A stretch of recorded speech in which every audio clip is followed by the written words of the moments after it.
এগোচ্ছে দেখুন।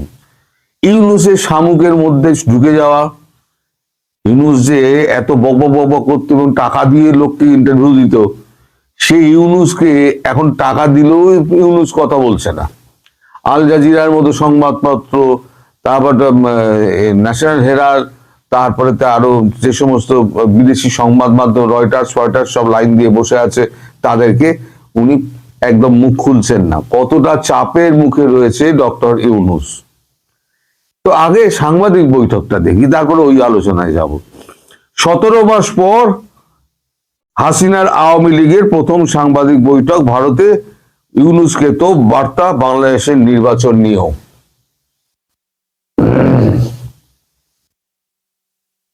আমি খবরটা পড়ছি। গণবিক্ষোভের জেরে বাংলাদেশের প্রাক্তন প্রধানমন্ত্রী শেখ হাসিনা ক্ষমতাচ্যুত হওয়ার 17 মাস পর প্রথমবার ভারতে বসে সাংবাদিক বৈঠক করলেন তার দল আওয়ামী লীগের নেতারা। দাবি, মোহাম্মদ ইউনূসের নেতৃত্বাধীন বাংলাদেশ অন্তর্বর্তী সরকার সুষ্ঠুভাবে নির্বাচন আয়োজন করতে অক্ষম, সেই কারণে আওয়ামী লীগকে নির্বাচনে লড়তে দেওয়া হচ্ছে না। হাসিনার দলের জনপ্রিয়তাকে আওয়ামী লীগ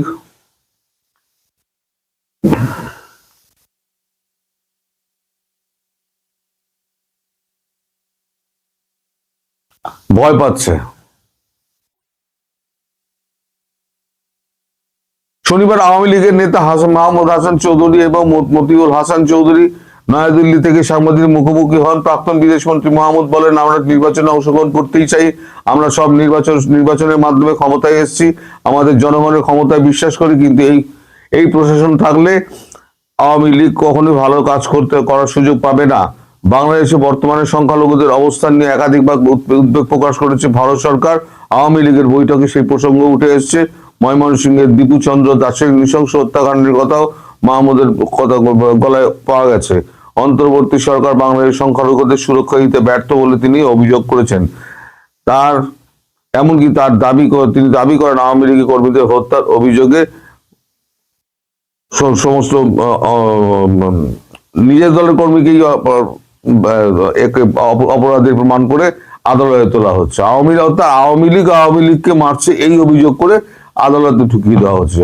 2024 সালের জুলাই আন্দোলনে প্রায় 1400 জন নিহত হয়েছেন বলে দাবি করেছেন রাষ্ট্রপুঞ্জের মানবাধিকার কমিশন, United Nation High Commission for Human Rights এর একটি রিপোর্ট।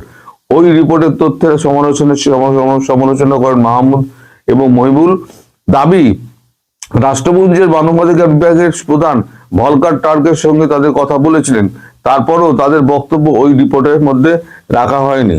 প্রসঙ্গত 2024 সালে 5ই আগস্ট প্রধানমন্ত্রী পদে ইস্তফা না দিয়ে ঢাকা ছেড়ে দিয়ে এসেছিলেন শেখ হাসিনা, সেই থেকেই ভারতীয় অজ্ঞাতবাসে রয়েছেন। আগামী 12ই ফেব্রুয়ারি বাংলাদেশ সাধারণ নির্বাচন, কিন্তু ইউনূস ক্ষমতায় আসার পর বাংলাদেশে আওয়ামী লীগকে নিষিদ্ধ করে দেওয়া হয়েছে, নির্বাচনে কোন রকম অংশগ্রহণ করতে দেওয়া হচ্ছে না।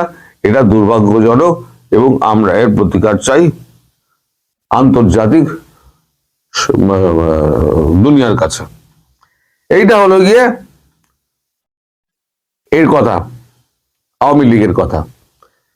এই যে আওয়ামী লীগ যেটা বলছে, এই যে সাংবাদিক বৈঠকে যেটা বলা হলো, সেটা কি এই দলীয় কথা? এটা হচ্ছে শেখ হাসিনার কথা।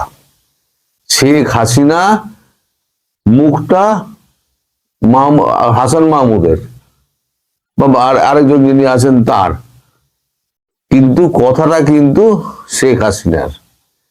তার অনুমতি ছাড়া এবং ভারতের অনুমতি ছাড়া এই সাংবাদিক সম্মেলন তো হতে পারে না ভাই। সুতরাং ধীরে ধীরে গাড়ি যে এগোচ্ছে তার প্রমাণ হচ্ছে এইটা। এইবার আমি 1:30টার সময় যে সন্ধ্যাবেলা যে ভিডিওটা করব, সেখানে ব্যাখ্যা করব যে হঠাৎ এই পাল্টি খাওয়া কেন আমেরিকার। পাল্টি তো খাওয়ার কারণ থাকবে, $1 বিলিয়ন বিনিয়োগ করেছে, তার ডলারটা কতটা কি হলো না হলো। দ্বিতীয় কথা হচ্ছে $400 মিলিয়ন এই মার্কিন যুক্তরাষ্ট্র নির্বাচনে ট্রাম্পকে হারানোর জন্য আমাদের ইউনূস দিয়েছিলেন, তা সত্ত্বেও ট্রাম্প তাকে বরদাস্ত করেছেন। হঠাৎ কেন ট্রাম্পের এই ভুল বদল, সেটা আমি সন্ধ্যের ভিডিওতে বিস্তারিত ব্যাখ্যা করব। এখন বলি যে এই যে মার্কিন যুক্তরাষ্ট্রের হঠাৎ পা তুলে নেওয়া, বা ঢাকাকে মার্কিন যুক্তরাষ্ট্রকে বরাবরই বলা হয়েছিল যতক্ষণ না পর্যন্ত বাংলাদেশ থেকে পা তুলে নেবে না, আমি শুরু থেকে বলে যাচ্ছি, ততক্ষণ পর্যন্ত ভারত সদর্থক কোনো ব্যবস্থা নেবে না, কোনো ট্রেড ডিল হবে না। সব যদি ঠিকও হয়ে যায় তাহলে 12 থেকে 15% মধ্যেই ট্যারিফ থাকবে, তার বেশি বড় ট্যারিফ হবে না, মিলিয়ে নেবেন আপনারা। এখন বৈশ্বিক পরিস্থিতি যা, বৈশ্বিক পরিস্থিতিতে এখন ভারতবর্ষকে আমেরিকার পাশে চাই। ফলে আস্তে আস্তে ভারতও করছে কি, আওয়ামী লীগকে ধীরে ধীরে ধীরে ধীরে ছাড়তে শুরু করেছে। এটা হচ্ছে তার একটা তৃতীয় ধাপ। প্রথম ধাপে উনি দলের নেতাদের সঙ্গে কথা বলতেন, দ্বিতীয় ধাপে উনি লিখিত প্রশ্নের জবাব দিতে শুরু করলেন, তৃতীয় ধাপে উনি সাংবাদিক বৈঠক করতে শুরু করলেন, এবং চতুর্থ ধাপে উনি স্বয়ং সাংবাদিক সম্মেলন করতে আসবেন, অথবা উনি দেখবেন কোনো একটা ন্যাশনাল টেলিভিশনে, একটা কি দুটো কি তিনটে ন্যাশনাল টেলিভিশনে উনি সরাসরি বক্তৃতা দিচ্ছেন, এবং সেটা সম্প্রচার হবে সর্বত্র। তার মানে সময় যে এগিয়ে আসছে সেটা বুঝতে পারছেন। আপনারা মাঝে মাঝে হতাশ হয়ে যান, হতাশ একদম হবেন না। 2025-এ, এই 2026-এ অনেক কিছু ঘটবে, অনেক রকম নাটক ঘটবে। আপনারা শুধু অপেক্ষা করুন, দেখতে থাকুন। আমি একসময় বলেছিলাম না, এখন গ্যালারিতে বসে খেলা দেখার সময়, গ্যালারিতে বসে খেলা দেখুন। এই যে ওই চুকিতকিতের মতো নির্বাচন নিয়ে খেলা, তারেকের প্রধানমন্ত্রী বলে তো সাজ নিয়ে ঘুরে বেড়ানো, সব চুপচাপ দেখতে থাকুন। पिक्चर अभी बाकी है मेरे दोस्त, पिक्चर बहुत बाकी है, जिंदगी बहुत लंबा है। সবাই সন্ধ্যের ভিডিওর জন্য সাবজেক্ট পাল্টে যাওয়ায় খবরও পাল্টে গেছে। এখন যে খবরটা আপনাদের দেব সেটা হচ্ছে, আমি এই খবরটা অনেকদিন ধরেই আমার কানে আসছে, কিন্তু কনফার্মেশন পাচ্ছিলাম না। আপনাদের মনে আছে আমি যখন দিল্লিতে গিয়েছিলাম তখন রাজনাথ সিং আমায় একটা কথা বলেছিলেন যে আমি যদি তোমায় অ্যালাউ করি তাহলে যে 200-র বেশি সাংবাদিক, দেশি বিদেশি সাংবাদিক, তারা যে ওয়েট করছেন, তো তাদেরকে আমি কি জবাব দেবো, এই প্রশ্নটা তিনি আমায় করেছিলেন। ভেতর ভেতর অভিমান হয়েছিল যে আমি ঘরের লোক, আপনার বন্ধু লোক, আপনি আমায় অ্যালাউ করলেন না। তো তারপর যাই হোক, যে করে হোক, দেখা তো হয়েছে। কিছুক্ষণ আগে, আধ ঘন্টা আগে, তার দপ্তর থেকে আমার কাছে একটা ফোন এসেছিল। সম্ভবত 23 তারিখ শেখ হাসিনা সাংবাদিক সম্মেলন করবেন প্রকাশ্যে, কিন্তু সেটা ভার্চুয়াল।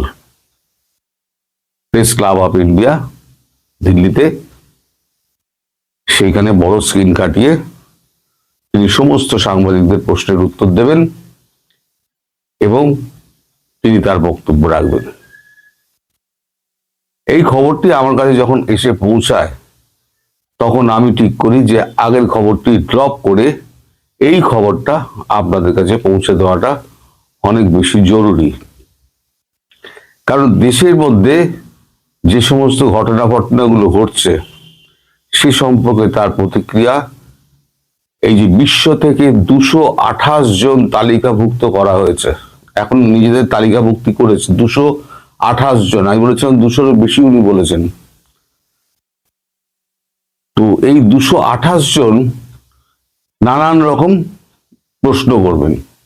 সময়টা কিন্তু এখনো ঠিক হয়নি, ডেট 23 তারিখ, মানে একটা মোটামুটি ঠিক হয়েছে, সময়টা দুপুরের দিকেই হবে, কিন্তু সঠিক সময় এখনো ঠিক হয়নি। অনেকগুলো ব্যাপারের সঙ্গে জড়িত আছে। একটা সাংবাদিক সম্মেলন করতে গেলে তার অনেকগুলো পেরিফেরিয়া আছে, সেগুলো ঢেকে নিয়ে করতে হয়, মানে ঢুকিয়ে নিয়ে করতে হয়। তো এর পারমিশন, ওর পারমিশন, তারপরে সমস্ত বিদেশি সাংবাদিক আছে। ইতিমধ্যে হয়েছে কি, দেশ বিদেশ থেকে আওয়ামী লীগের সৎ নেতা মন্ত্রীদের প্রধানমন্ত্রী শেখ হাসিনা ডেকে পাঠিয়েছেন। তারা সব বিদেশ থেকে আসছেন, দেশ থেকে আসছেন, এসে উপস্থিত হচ্ছেন। কালকের মধ্যে অথবা পরশুর মধ্যে তারা সবাই উপস্থিত হয়ে যাবেন। এখন আমাকে বলা হয়েছে যে যেহেতু আপনি প্রথম এসে অ্যাপ্রোচ করেছিলেন, তাই প্রতিরক্ষা মন্ত্রী বলেছেন আপনি যদি পারেন তাহলে আপনি ওই দিনকে আসবেন। কিন্তু 23 তারিখ, আজকে হচ্ছে 19, কালকে 20, আমাকে পৌঁছতে গেলে আমাকে 23 তারিখ সকালেই রওনা হতে হবে। কিন্তু আমার এখানে যা কাজ আছে সেই সমস্ত কাজকর্ম সেরে আমার 23 তারিখে ওখানে উপস্থিত হওয়াটা একরকম মুশকিলের ওপরে মুশকিল। মানে কোনো মতেই আমি সেখানে পৌঁছাতে পারবো না। হিসেব টিসেব যা করে দেখলাম, তা ভালো আগে তো খবরটা দিয়ে দিন, আমার দিয়ে দিই। আগে তো আমার পৌঁছানোটা বেশি দরকার নেই, খবরটা আগে দরকার। খবরটা করার জন্য আমি আগে প্রেফারেন্সটা খবরটা দিয়ে দিলাম। তো এখন আপনাদের দীর্ঘদিনের একটা দাবি ছিল প্রধানমন্ত্রী প্রকাশ্যে আসছেন না কেন, প্রকাশ্যে আসছেন না কেন। আমিও আপনারা বলেছিলাম যে ধীরে ধীরে খোলস মুক্ত হচ্ছে আওয়ামী লীগ। এখন আওয়ামী লীগের নেতারা প্রেস কনফারেন্স করছেন। এরপর খুব শিগগিরই শেখ হাসিনা হয়তো ভার্চুয়ালি নইলে একদম টিভির সামনে বসে তিনি ভাষণ দেবেন। মনে মনে নিশ্চয় থাকতে পারে 2 দিন আগের খবর, 2-3 দিন আগের খবর। এই যে সাংবাদিক সম্মেলন যেটা করা হয়েছিল, নিজম মজুমদার রাজের সাংবাদিক সম্মেলনটা করেছিলেন, সেখানে তারপর আপনার বিদেশ মন্ত্রী যে যিনি ছিলেন, নামটা আমার মনে থাকে না, তো যাই হোক, সেটা নাকি ফেসবুকে দেওয়া হয়নি। এই নিয়ে নাকি নানান চাপানুতোর সমস্ত কিছু দলের মধ্যে চলছে। আর কলকাতার যে নেতারা রয়েছে নিজেদের মধ্যে খেউ খেই, একে অপরকে গালাগালি, ও অন্যকে গালাগালি, এই সমস্ত করেই বেড়াচ্ছেন। তারা নিজেরা শেষ হয়েছেন, দলটাকেও শেষ করার জন্য তারা উঠে পড়ে লেগেছেন। তো তিনি এখন সমস্ত খবর রাখেন প্রধানমন্ত্রী। প্রধানমন্ত্রী ঠিক করেছেন তিনি একদম সৎ, যেমন গতবার একবার যাওয়ার সময় উনি আরাফতকে নিয়ে গেছিলেন, বিদেশ যাওয়ার সময় আরাফতকে নিয়ে গেছিলেন, কোথাও একটা গেছিলেন যেন মনে হয়, আমি খবরটা করেছিলাম। সেখানে আমাদের মন্ত্রী আরাফত গেছিলেন তার সঙ্গে, বা আরাফতের সঙ্গে কোনো একটা কানেকশন ছিল, আমার মনে পড়ছে না, আমি তাড়াহুড়ো করে বসেছি। তো যখন এই খবরটি যখন ওনার দপ্তর থেকে জানানো হয় যে আপনি পারলে 23 তারিখে আপনি সকালবেলা চলে আসুন, আপনার জন্য উনি একটি সিট বুক করে রেখে দিয়েছেন। তা আমি হ্যাঁ না কিছুই বলিনি, কারণ আমার বাবার সময় ছিল না। আজ 19 তারিখ, তারপরে কি আছে না আছে আমার দেখতে হবে, দেখে নিয়ে আমার তো বললেই তো আমি চলে যেতে পারবো না। এখানে দিল্লি যাওয়া মানে আমার ওখানে 1-2 দিন থাকতে হবে, তারপরে তো আমার ওখান থেকে ফিরে আসতে হবে, অনেক ঝামেলা আছে। তারপর টিকিটের ঝামেলা, এখন আমার টিকিটের অ্যাভেলেবিলিটি একটুখানি কম আছে। তো এই সমস্ত মিলিয়ে আমার যাওয়া হয়তো অনিশ্চিত আছে, কিন্তু খবরটা আমি পেয়ে যাব। খবর আপনাদের খবর দিয়ে দরকার, খবর আমি আপনাদের দিয়ে দেবো। এদিকে দেশের মধ্যে কি হয়েছে, দেশের মধ্যে আমি বলছিলাম না, দেশের নির্বাচন হওয়া খুব মুশকিল, হবে না। একটা আমি কপি করেছিলাম, যা শেখ হাসিনার ব্যাপারে আবার ফিরে আসছে একটু পরে, এটা না বললে আবার ওটা হবে না। আমি একটা খবর করেছিলাম, সেখানে বলেছিলাম যে জামাত বলেছে যে তারেক রহমান প্রধানমন্ত্রী না হয় যে নিরাপত্তা বেষ্টনী পাচ্ছেন, তিনি যে প্রোটোকল পাচ্ছেন, আমরা কেন পাবো না? কারণ 95% কাজ তো আমরা করেছি, 5% কাজ তো ওই বিএনপি করেছে। তাহলে তারেক রহমান যদি এই প্রোটোকল পায়, তাহলে আমরা পাবো না কেন? সেই নিয়ে গতকালকে জামাতের একটা প্রতিনিধি দল তারা গিয়ে ডক্টর ইউনূসের উপরে চড়াও হয়ে তারা বলে আগামী 7টা কার্যকরী দিনের মধ্যে যদি তাদের নেতার প্রোটোকলের ব্যবস্থা সরকার না করে তাহলে কোনোভাবেই তারা এই নির্বাচন হতে দেবে না। ঠেলা বুঝে এবার আমি যেটা বলেছিলাম, যে কোনো কারণে হোক একটা নির্বাচনে একটা ব্যাঘাত ঘটবে, একটা ইস্যু খোঁজা হবে। এখন জামাত জানে যে আমি যাই করি না কেন, যদি এই ফাঁকা মাঠে বিএনপি আর তিনি খেলেন জামাতের আমির, তাহলে তিনি মানে জামাতের আমির 10 গোল খেয়ে যাবেন, কারণ ভোটের শতাংশ তাদের থেকে ভালো কেউ জানে না। এই অবস্থায় এখন ইউনূস পড়েছেন প্যাচে। ইউনূস কি করবেন? এখন কত লোককে কত গার্ড দেবেন? এখন জামাতের আমিরকে গার্ড দিলেই আবার সঙ্গে সঙ্গে দ্বিতীয় যে আমির রয়েছে সে এসে বলবে আমি ছোট কি আছে, আমাকেও দিতে হবে। এইভাবে সংখ্যা বাড়তে থাকবে। এটা ইউনূসের পক্ষে একটা ভীষণ জ্বালার ব্যাপার। তো এই নিয়ে একটা ব্যাপার চলছে, মানে গন্ডগোল চলছে। এদিকে খলিলুর রহমান আজকে আবার চীনের সঙ্গে, তিনি চীনের রাষ্ট্রদূতের সঙ্গে কথা বলেছেন, সেটা হচ্ছে তিস্তা ব্যারেজকে উন্নয়ন করা নিয়ে। মানে যেটা আমেরিকা বারণ করেছিল সেই দিকে আবার যাচ্ছে, আমেরিকাকে আর উপেক্ষা করছে। এবার ইচ্ছে করে ইউনূস যেমন পায়ে পা দিয়ে ভারতের সঙ্গে ঝগড়া করেছিল, এবার আমেরিকার সঙ্গে ঝগড়া করতে চাইছে যে তুই তো হয়তো স্থান দিবি না, আমায় জায়গা দিবি না, আমায় ত্যায্য করেছিস, আমিও তোকে ত্যায্য করলাম, তোর কোনো কথা শুনবো না। তা এখন আমি মরবো, তারপরে তো আমি শেষ দেখে মরবো, এরকম করে দেশটাকে আমি একদম ধ্বংস করে দিয়ে যাব। তো চায়নাকে আবার ডাকার জন্য খলিলুর রহমানকে পাঠানো হয়েছিল। খলিলুর রহমান আজ সকালবেলা গেছিলেন, 8টা থেকে 8টা 35 অব্দি খলিলুর রহমানের সঙ্গে চায়নার রাষ্ট্রদূতের সঙ্গে একটা মিটিং হয়েছে। আর এর মধ্যে 14ই জানুয়ারি রাতে গুলশান এলাকায় যখন তারেক রহমান ফিরছিলেন, সেই সময় সমস্ত মানে নিরাপত্তার বেষ্টনী ভেঙে একটা মোটরসাইকেল ভেতরে ঢুকে যায়। ভেতরে ঢুকে একটা ওই গাড়ির পাশ দিয়ে যাওয়ার সময় একটা খাম সেটে দিয়ে চলে যায়। এই খামের মধ্যে কি আছে সেটা নিয়ে এখন তারেক তারপরে বলেন যে আমাকে খামটা দিন। খামটা নিয়ে তারেক খুলেছে, তারেক তার মধ্যে কি লেখা আছে সেটা নিয়ে কিন্তু কৌতূহলের শেষ নেই। অনেকে বলছে, দুর্মুখেরা বলছে, আমি বলছি না, দুর্মুখেরা বলছে সেখানে নাকি সাবধান লেখা আছে। কে লিখলো লাল অক্ষরে সাবধান? কেন লিখলো, মানে কোন উদ্দেশ্যে লিখলো সেসব কিন্তু কিছু লেখা নেই। দুর্মুখেরা বলছে, আমি বলিনি, তারা বলছে।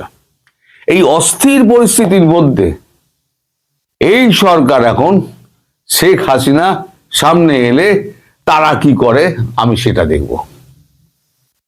শেখ হাসিনা একদিন আসেননি সামনে, তিনি ভার্চুয়ালি দেশের নেতাদের সঙ্গে কথা বলেছেন, জেলা উপজেলার নেতাদের সঙ্গে কথা বলেছেন, তার দল একটা সাংবাদিক সম্মেলন করেছে, তাতেই এই মানে কাণ্ড।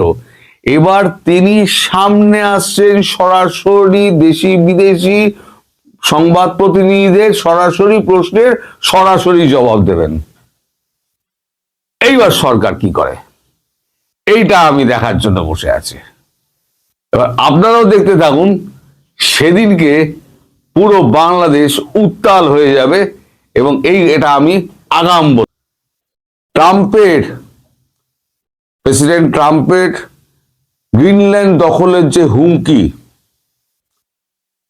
ভালোই ভালোই গ্রিনল্যান্ড দিয়ে দাও, দরকার হলে পয়সা দিয়ে দেবো, না হলে পরে গ্রিনল্যান্ড আমি দখল করব, এটা নিশ্চিত জেনে নাও। ডোনাল্ড ট্রাম্পের এই হুমকির পর বিশ্ব রাজনীতিতে একটা তোলপাড় পড়ে গিয়েছে। ইউরোপিয়ান ইউনিয়নের সঙ্গে আমেরিকার যে সখ্যতা ছিল সেই সখ্যতা একেবারে শূন্যতে নেমে এসছে। এখন উনি যদি গ্রিনল্যান্ড দখল করতে যান তাহলে পরে ইউরোপিয়ান ইউনিয়নের সঙ্গে তার একটা সংঘাত বাঁধবেই। সেক্ষেত্রে ডেনমার্ক সরকার পরিষ্কার জানিয়ে দিয়েছে, গ্রিনল্যান্ডে কোনো যদি বিদেশি শক্তি, নাম করেননি তিনি, বিদেশি শক্তি যদি পা রাখে তাহলে গুলি চালাতে দ্বিধাবোধ করবে না। আর আমেরিকাও বলে দিয়েছে যে আমি সমস্ত রকম শক্তি দিয়ে, যদি বাধা দেওয়া হয় সব শক্তি দিয়ে গ্রিনল্যান্ড আমি দখল করব। গ্রিনল্যান্ড দখল করার তার উদ্দেশ্য কি তিনিও প্রেস কনফারেন্সে বলেছেন যে গ্রিনল্যান্ড আমি যদি দখল না করি তাহলে পরে সেখানে চীন অথবা রাশিয়া এসে ঘাড়ের উপরে বসে যাবে। সুতরাং আমি আমার সার্বভৌমত্বকে আমি খোলা রাখতে পারি না, উন্মুক্ত রাখতে পারি না। এটা হচ্ছে তার যুক্তি। আর ইউরোপিয়ান ইউনিয়নের যুক্তি হচ্ছে যে আমরা একটা গোষ্ঠীভুক্ত দেশ, আমাদের 32টা দেশ নিয়ে আমাদের একটা গোষ্ঠী, তার মধ্যে একটা দেশ যদি আমাদের উপরে দাদাগিরি করে তাহলে পরে সেই দাদাগিরি আমরা মেনে নেব না। দরকার হলে আমরা 31টা দেশ একত্রে মিলে আমরা এই যে দাদাগিরি করছে তার বিরুদ্ধে আমরা রুখে দাঁড়াবো। এই নিয়ে একটা সংঘাত একদম চরমে উঠছে, তার ফল গিয়ে পড়ছে পুরো পৃথিবীতে। এখন এই পৃথিবীতে মানে ট্রাম্পের এই যে মানে ভেনেজুয়েলা থেকে তুলে আনা এবং ইরানের রেজিম চেঞ্জ করানোর এই যে চেষ্টা, সব মিলিয়ে একেবারে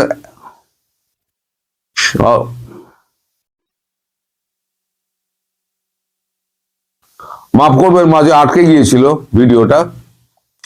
এখন সব মিলিয়ে একটা অস্থির বিশ্ব তৈরি করছে। এই অস্থির বিশ্ব কোথায় গিয়ে দাঁড়াবে এখন বলা মুশকিল।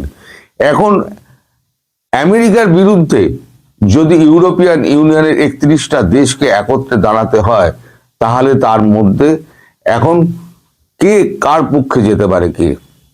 এখন সব থেকে নিরাপদ পক্ষ হচ্ছে রাশিয়া। কিন্তু রাশিয়া এতদিন শত্রু ছিল, কারণ ইউরোপিয়ান ইউনিয়ন দীর্ঘদিন ধরে টাকা জুগিয়েছে ইউক্রেনে যুদ্ধে, আর আমেরিকা পেছন দিক দিয়ে ন্যাটোকে দিয়ে কাজে লাগিয়েছে।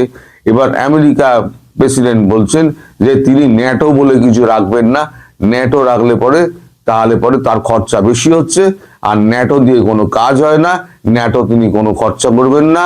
যারা এই ন্যাটো সুবিধা নিচ্ছে এই 32টা দেশ ইউরোপিয়ান ইউনিয়ন, তারা খরচা করুক, ন্যাটোর আমি পয়সা দেবো না। এদিকে তাহলে ন্যাটো যদি উঠে যায় তাহলে সুরক্ষার বিষয়টা কি হবে? তাহলে এরা এখন চিন্তা করছে যে সুরক্ষার ন্যাটো আমাদের রাখতে হবে, ন্যাটোটা আমাদেরই করতে হবে। কিন্তু আমাদের প্রধান শত্রুকে, প্রধান শত্রু হচ্ছে রাশিয়া। তাহলে আমাদের রাশিয়ার কাছাকাছি গিয়ে রাশিয়ার সঙ্গে বন্ধুত্ব করতে হবে। এর আগে প্রেসিডেন্ট কি বলে ফ্রান্সের প্রেসিডেন্ট আমাদের ইমানুয়েল ম্যাক্রো, তিনি ভারতবর্ষে এসে তিনি ডিল করে চলে গিয়েছেন। তখন ইতালির যে প্রধানমন্ত্রী জর্জিয়া মেলোনি, তিনি বলেছিলেন যে ফ্রান্সের অনুসরণ আমাদের করতে হবে, আমাদের মানে সমষ্টিগতভাবে আমাদের সিদ্ধান্ত নিয়ে আমাদের একটা মানে দূত একটা ঠিক করতে হবে, যে দূত ভারতবর্ষ ছাড়া আর কেউ নয়। ফলে ভারতবর্ষের মোদির কাছে চলো, আমি যে 21 জনের কথাই বলেছিলাম, 21 জন আসছেন ইউরোপিয়ান ইউনিয়নের রাষ্ট্রীয় প্রতিনিধি দল, মানে রাষ্ট্রীয় নেতারা, রাষ্ট্রীয় প্রতিনিধি দল বলা ভুল হবে, রাষ্ট্রীয় নেতারা, তারা এসে প্রধানমন্ত্রী মোদির সঙ্গে দেখা করে প্রধানমন্ত্রী মোদিকে বলবেন যে আপনি রাশিয়ার সঙ্গে কথা বলে আমাদের মধ্যখানে একটা শান্তি সমঝোতা করুন, যাতে রাশিয়া ইউরোপিয়ান ইউনিয়নের উপরে কোনো রকম আক্রমণ না করে। যদি রাশিয়া ইউরোপিয়ান ইউনিয়নের উপরে আক্রমণ না করে তাহলে আমেরিকাকে আমরা বুঝে নেব। এইবারেতে আমেরিকার সঙ্গে ইউরোপিয়ান ইউনিয়নের যদি বিচ্ছেদ হয় এবং রাশিয়ার সঙ্গে যদি তাদের মানে সখ্যতা হয় তাহলে কি কি হতে পারে এটাও আপনাদের জানা প্রয়োজন। রাশিয়া থেকে পুরো তেল, গ্যাস এবং গম, চাল সমস্ত কিছু আমদানি করতে হচ্ছে ইউরোপিয়ান ইউনিয়ন। যখন ইউক্রেনের সঙ্গে যখন যুদ্ধ আর শুরু হলো, তখন যখন সমস্ত কিছু বন্ধ হয়ে গেল, তখন ইউরোপিয়ান ইউনিয়ন এই যেহেতু ন্যাটোর মধ্যে রয়েছে, তারাও টাকা পয়সা দিতে শুরু করলো। এদিকে জার্মানি, ইটালি, ফ্রান্স এরা যারা আছে, আর ছোটখাটো যারা নেদারল্যান্ডস যে সমস্ত দেশ পেশ রয়েছে, তারা আর্থিক সংকটে ভুগতে লাগলো এই কারণে যে দামে তারা তেলটা, গমটা, তারপরে তো খাদ্যশস্য এর থেকে নিতে পারছিল রাশিয়া থেকে, সেই খাদ্যশস্য তাদের নেওয়া বন্ধ হয়ে গেল। বিশেষ করে জ্বালানির ওপরে তাদের একটা প্রচুর খরচ বেড়ে গেল। যে খরচাটা রাশিয়া থেকে এনে তাদের তেল আর গ্যাসের যে খরচা পড়তো, সেই খরচটা 5 গুণ হয়ে গেল আমেরিকা থেকে আনতে গিয়ে। ফলে হলো কি, সমস্ত মানে আর্থিক মন্দা দেখা দিল সমস্ত এই জুড়ে, আপনার ইউরোপিয়ান ইউনিয়ন জুড়ে। এখন জার্মানিতে শয়ে কারখানা বন্ধ হয়ে যাচ্ছে, ইটালিতে বন্ধ হয়ে যাচ্ছে, ফ্রান্সে বন্ধ হয়ে যাচ্ছে। ক্রমশ মানুষের পকেট খালি হচ্ছে, তার অর্থনৈতিক চাপ বাড়ছে। সরকার কত ভর্তুকি দেবে? ভর্তুকি দিতে সরকারের পকেট খালি হয়ে গিয়েছে। এখন সরকার হাত তুলে দিয়েছে যে আমাদের পক্ষে আর সম্ভব নয়, আমরা আর টানতে পারবো না। আমেরিকার সঙ্গে যে দোস্তি করতে গিয়ে আমরা আমাদের একেবারে মানে পকেট খালি করে ফেলেছি। ফলে এই হচ্ছে উপযুক্ত সময় আমেরিকাকে জবাব দেওয়ার। আর আমেরিকার বিরুদ্ধে যদি রুখে না দাঁড়ানো যায়, তাহলে পরে পৃথিবীতে কারো অস্তিত্ব থাকবে না, প্রত্যেকে অস্তিত্ব সংকটে ভুগবে। ফলে ইউরোপিয়ান ইউনিয়ন এবং আমেরিকা দুটো শক্তির মধ্যে এখন প্রচুর একটা ফাটল চলে এসছে। আর এই ফাটলের মধ্যে এখন সব থেকে বড় মানে শত্রু হয়ে দাঁড়িয়েছে, সেটা হচ্ছে চীন।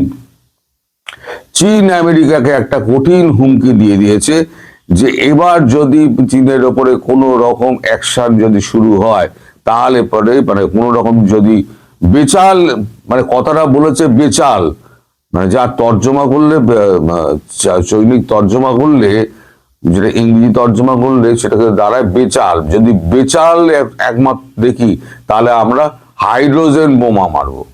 তার মানে হাইড্রোজেন মিসাইল যদি মারে, সেক্ষেত্রে আমেরিকার কিন্তু সর্বনাশ। এদিকে আমেরিকার কাছে এই খবর পৌঁছানো মাত্র আমেরিকা একটি বিশেষ প্লেন 52 বছর বাদে উড়িয়েছে আকাশে গতকালকে। এই প্লেনটির মধ্যে, আমি নামটা ভুলে গিয়েছি, এই প্লেনটির মধ্যে পুরো সিস্টেম রয়েছে, একেবারে পরমাণু থেকে আরম্ভ করে আপনার বৈজ্ঞানিক যত যন্ত্রপাতি আছে এবং মিসাইল উৎক্ষেপণ থেকে সমস্ত কিছু। 120 জন ওর মধ্যে বসতে পারেন, প্রেসিডেন্টের আলাদা রুম রয়েছে। একটা বলতে পারেন একটা মানে পেন্টাগন, পুরো একটা পেন্টাগন ওই প্লেনটার মধ্যে রয়েছে। সেই প্লেনটাকে 52 বছর বাদে ওড়ানো হয়েছে। তার মানে আমেরিকা সংকেত দিচ্ছে যে তোমরা যদি আমাদের উপর অ্যাটাক করো, তাহলে আমরা তো ধ্বংস হব না, আমরা ঠিক টিকে যাব, কিন্তু সারা পৃথিবী কিন্তু অশান্ত হয়ে যাবে। আমি কিন্তু এখান থেকে প্লেনে বসে বসে আমি সমস্ত কিছু কন্ট্রোল করতে পারবো। সব মিলিয়ে একটা জটিল পরিস্থিতির সৃষ্টি হয়েছে। এটাকে যদি আপনি বলেন তৃতীয় বিশ্বযুদ্ধের একটা প্রথম পদক্ষেপ, তাহলে আপনারা বলতেই পারেন। এক্ষেত্রে নানান কথা এখন উঠছে যে তৃতীয় বিশ্বযুদ্ধ শুরু যে ধাপগুলো, সেই ধাপগুলো কিন্তু প্রথম ধাপে কিন্তু আমেরিকা কিন্তু পা দিয়ে দিয়েছে। এখন ইউরোপিয়ান ইউনিয়ন যদি রাশিয়ার সঙ্গে ভিড়ে যায়, তাহলে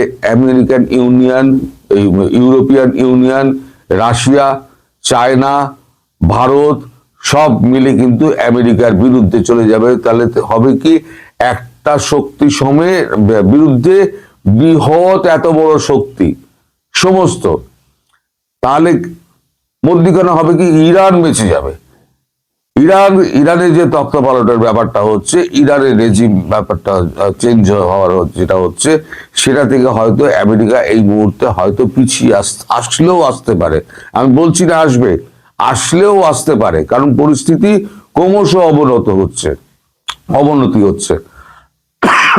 সরি, এই মুহূর্তে আমাদের কাছে যা খবর আছে, মানে আমরা যা খবর টবর পাচ্ছি, তাতে আন্তর্জাতিক দুনিয়ায় ভারতের একটা মূল্যবান একটা মানে দেখা যাচ্ছে, মানে সম্পর্ক দেখা যাচ্ছে। এবং আমাদের নরেন্দ্র মোদী তার উপরে অনেকটা নির্ভর করছেন তিনি রাশিয়ার প্রেসিডেন্ট পুতিনকে তিনি এই ব্যাপারে কতটা মানাতে পারবেন। তবে প্রেসিডেন্ট পুতিন তিনি মানে যুদ্ধ চালাতে চান না, কারণ একটা রাশিয়ান জাহাজ বেলা ওয়ান তাকে ঘিরে যে কাণ্ড চলছে, বেলা ওয়ান যখন ধরা পড়লো রাশিয়ান জাহাজ, দেখা গেল তো সত্যি সত্যি রাশিয়ান জাহাজ, এবং যখন রাশিয়ান জাহাজটাকে মানে ধরা হয়েছে তখন কিন্তু সেখানে একটা রাশিয়ান সাবমেরিন ছিল, সেটা হচ্ছে নিউক্লিয়ার সাবমেরিন। তখন রাশিয়া একটা ধমকি দিয়েছিল যে আমার ওখানে নিউক্লিয়ার সাবমেরিন রয়েছে, যদি আমার জাহাজকে না ছাড়া হয়, সেখানে 3জন ভারতীয়ও ছিল এবং বাংলাদেশিও ছিলেন তার মধ্যে, আমাদের সাউথ ইস্ট এশিয়ার অনেকগুলো কর্মচারীও তার মধ্যে ছিলেন। তো যদি ছাড়া না হয় তাহলে পরে আমরা কিন্তু মানে মার্কিন যুক্তরাষ্ট্রের সমস্ত জাহাজকে কিন্তু আমরা মানে টর্পেডো দিয়ে সব শেষ করে দেবো। সেটা করার পর যদিও মানে জাহাজটা ছাড়া হয়নি, কিন্তু জাহাজের সমস্ত ক্রুদের ছাড়া হয়ে গেছে। ফলে আমেরিকা কিন্তু একমাত্র ভয় পায় রাশিয়াকে। রাশিয়ার পুতিনের সামনে কিন্তু আমেরিকার প্রেসিডেন্ট ডোনাল্ড ট্রাম্প কিন্তু ট্যাঁ খুব একটা করেন না, তিনি চুপচাপ বসে থাকেন এবং ভালো ভালো কথা বলেন, শুদ্ধ একেবারে ইংরেজিতে কথা বলেন, তখন কিন্তু কোন রকম তার মধ্যে হুমকি থাকে না। এখন এই শক্তিরা যদি একসঙ্গে মিলে যায় তাহলে কিন্তু আমেরিকার পক্ষে টেকা মুশকিল। আমেরিকা কিন্তু তাহলে দুবার ভাবতে হবে যে আমি ইউরোপিয়ান ইউনিয়নের সঙ্গে সংঘাতে যাব কি যাব না, গ্রিনল্যান্ড আমি দখল করব কি দখল করব না। যদি উনি গ্রিনল্যান্ড দখল করতে চান তাহলে পরিস্থিতি অত্যন্ত খারাপ হবে, এবং সেক্ষেত্রে জানবেন সারা পৃথিবী অশান্ত হতে শুরু করবে। এবং 2026-এর আগে আমি যে মানে এটা ভবিষ্যৎবাণী করেছিলাম 2026 অত্যন্ত খারাপ যাবে। 2026-এর শুরু থেকে 2 তারিখ থেকেই পরিস্থিতি খারাপ হতে শুরু করেছে। ভেনেজুয়েলার প্রেসিডেন্টকে উনি তুলে এনেছেন, তারপর থেকে ইরানের এই অবস্থা, তারপরে উনি এখন গ্রিনল্যান্ড নিয়ে পড়েছেন, গ্রিনল্যান্ডের পরে পানামা, এই করতে করতে উনি তো পুরোটাই গিলে নেবেন। তারপরে কিউবা। এখন যদি বাধা না দেওয়া হয় আমেরিকাকে তাহলে পরে আমেরিকা পুরো সর্বগ্রাসী হয়ে যাবে। এটা কিন্তু সবাই বুঝে গেছে যে আমেরিকাকে সর্বগ্রাসী করা যাবে না, তার আগে আমেরিকার সঙ্গে যুদ্ধ ঘোষণা করো। ফলে এখন সময় দেখতে হবে যে রাশিয়ার সঙ্গে ইউরোপিয়ান ইউনিয়নের কোন রকম সম্পর্ক তৈরি হচ্ছে কিনা। যদি সম্পর্ক তৈরি হয়, গাঁটছড়া বেঁধে যায় মোদির মধ্যস্থতায়, তাহলে পরে চীনকেও মোদি সামনে নেবেন। আমেরিকার বিরুদ্ধে যদি চীন করে সেটা আলাদা কথা, কিন্তু ইউরোপিয়ান ইউনিয়নের সঙ্গে রাশিয়ার যে সমঝোতা সেটা হয়তো উনি করিয়ে দেবেন, এবং ইউক্রেনের যুদ্ধটা থেমে যাবে। ইউক্রেনের যতটা পার্ট রাশিয়া নিয়ে নিয়েছে সেই পার্ট আর ফেরত দেবে না, কারণ এটাও পুতিন পরিষ্কার করে দিয়েছেন যে অংশটা আমি দখল করেছি সে অংশ আমি নেব না। আর ডনেক্স তো স্বায়ত্তশাসিত অঞ্চল ছিল, ডনেক্সকে আমি আবার ফিরিয়ে নিয়েছি। তো এখন এই অবস্থার মধ্যে আপনারা এখন ওয়েট করুন, দেখুন পরিস্থিতি অত্যন্ত জটিল হবে, অত্যন্ত খারাপ হবে। এর মধ্যে যদি ভারত পাকিস্তান যুদ্ধ হয় এবং ভারত বাংলাদেশ যুদ্ধ হয় তাহলে দক্ষিণ এশিয়াও শান্ত থাকবে না, এটা তো নিশ্চিতভাবে বলা যায়। ফলে 2026 অত্যন্ত খারাপ যাবে, এটা তার